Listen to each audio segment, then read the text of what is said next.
Staff leader. We manage budgets. We lead people. Manage your budgets, but lead your people. I had a good quote here. Your job as a leader is not to make everyone happy. Your job as a leader is to make everyone better. Hopefully, your staff like you.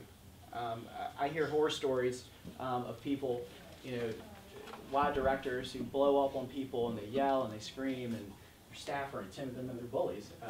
Noticing that we're talking about that this week. But hopefully your staff like you and respect you. But more importantly, hopefully you're leading them. I've been in some conversations recently around camp, and one of the things that I noticed was there was just a gap in leadership. And so there was a missing leader at the top, and then there was no bench strength either. And that's natural.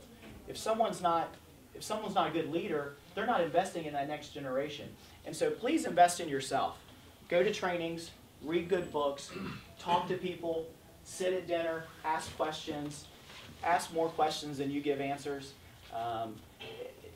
Invest in yourself, and then please find someone else and invest in them. You've got to prepare that next generation. You're never going to get out of your job or move up unless you've prepared someone else to take your job. It's interesting. I was at Camp Kanata, and now Forrest is at Camp Kanata, and I realized one day, it just hit me. I've caused a huge mess at Camp Kanata. I need to leave. And I'm going to leave it to Forrest. No, that's not good. How true it is. Yeah. No, what I realized is that, you know what? I'd been at Camp Kanata 8 years. I had done about as much as I could there. I really had. And I would say this if Forrest wasn't here. It'd probably be easier if Forrest wasn't here. But it was ready. Kanata was ready for Forrest, and Kanata needed Forrest. He is going to take that to a place that I couldn't get it to. And so, we need to prepare leaders. Somebody invested in Forrest, and Forrest is ready to take on this role. And so, look around and find those people that you work with and invest in them. Someone hopefully did it to you. And so please give back. Prepare that next group and encourage them to learn from others. When I wanted to learn, there were 3 things I wanted to learn about. It was about 10 years ago. And I always try to set some goals at the beginning of the year. And I wanted to learn how to run effective meetings. I wanted to learn board development. And what was my third one? Oh, I wanted to learn how to raise money, basically. I didn't know how to do any of that. And so, has anybody ever heard of Bruce Ham? Anybody know Bruce Ham? Works for the Y in Raleigh.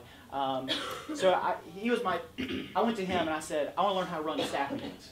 Because I don't want him just to be, I sit in a room and we just go around the room and just go, tell me what you're doing, tell me what you're doing, tell me what you're doing. I want it to be a training opportunity. If we're going to spend time together, we're going to learn something. We're going to discuss something. We're going to be challenged.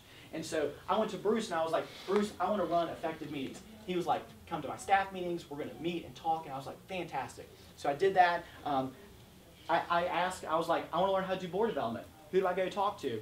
They got me an appointment with the chairman of the board of the YMCA of the Triangle. It was great. He had been on all kinds of boards, and he talked to me and invested in me 10 years ago, and this was a great opportunity for me. And then the fundraising, they sent me to an outside consultant that the Y had used to talk to get their tips on how do we connect with people. That's where we talked about connecting with passions and things like that. And so look for those opportunities, and they might not be right around you, but ask the right questions. So, and it's hard for you to lead people where you haven't been. And so make sure you're preparing yourself to be a leader for them.